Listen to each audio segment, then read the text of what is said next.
ခဲ့အိမ်ကခွေးလေးအရွယ်ရောက်တော့ချမ်းလုံးအောင်ကင်းဆောင်တတ်ပြီအိမ်မှာကြောင်မလေးကငါကမခိုင်းပဲကြွက်ခုတ်တဲ့တာဝန်ယူမနဲ့ဆိုငါသူတို့ကိုအစာခေါ်ကြွေးတော့ပင်စီရဲ့သိတရီရတယ်အိမ်ကခွေးလောက်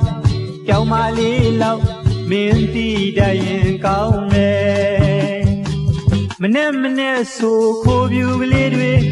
ပိုးပြားကလေးတွေအိမ်ကိုပြစ်ပြီးမသွားတတ်ပါငါမထားသေးရင်ငါရဲ့ဘေးမှာဝိုင်းကြီးပတ်တူဝေဝေငါအတွက်ဆိုငါမျိုးချသလောက်တံပြန်မှုမဲ့ဝီစကီတွေခဏတောက်တယ်ငါပိုင်ဆိုင်ခဲ့တဲ့အိမ်မများရဲ့ပလင်းကြီးနဲ့တလုံးွယ်သိချရတဲ့ပင်စီရဲ့စိတ်ညစ်ရတဲ့ပင်စီရဲ့အိပ်ပြရတဲ့ပင်စီရဲ့ကွယ်ကျွေးမွေးခဲ့အိမ်ကခွေးလေးအရွယ်ရောက်တော့ချမ်းလုံးအောင်ကင်းဆောင်တတ်ပြီအိမ်မှာကြောင်မလေးကငါကမခိုင်းပဲကြွက်ခုတ်တဲ့တာဝန်ယူမနဲ့ဆိုငါသူတို့ကိုအစာခေါ်ကြွေးတော့ပင်စီရဲ့သိတရီရတယ်အင်္ဂါခွေးလောက်ကြောင်မလေးလောက်မင်းတီးတရင်ကောင်းမယ်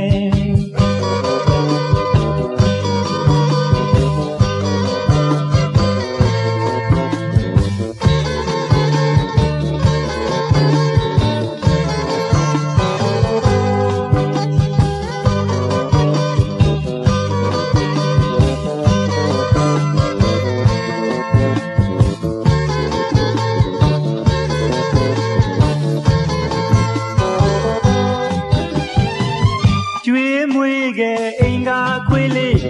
အရွယ်ရောက်တော့ချမ်းလုံးအောင်ကင်းဆောင်တတ်ပြီအိမ်မှာကြောင်မလေးကငါကမခိုင်းပဲကြွက်ခုတ်တဲ့တာဝန်ယူမနဲ့ဆိုငါသူတို့ကိုအစာခေါ်ကြွေးတော့ပင်စီရဲ့သိတရီရတယ်အိမ်ကခွေးလောက်ကြောင်မလေးလောက်မင်းတီးတရင်ကောင်းမယ်မနဲ့ဆိုခိုးပြူကလေးတွေပိုးပြားကလေးတွေအိမ်ကိုပြစ်ပြီးမသွားတတ်ပါငါမထားသေးရင်ငါရဲ့ဘေးမှာဝိုင်းကြီးပတ်တူဝေဝေငါအတွက်ဆိုငါမျိုးချသလောက်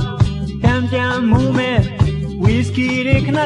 တောက်တယ်ငါပိုင်ဆိုင်ခဲ့တဲ့အိမ်မများရဲ့ပလင်းကြီးနဲ့တလုံးွယ်သိချရတဲ့ပင်စီရဲ့စိတ်ညစ်ရတဲ့ပင်စီရဲ့အိပ်ပြရတဲ့ပင်စီရဲ့ကွယ်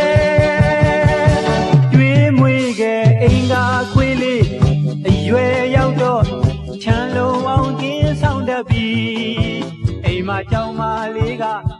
ငါကမခိုင်းပဲကြွက်ခုတ်တဲ့တာဝန်ယူမနဲ့ဆို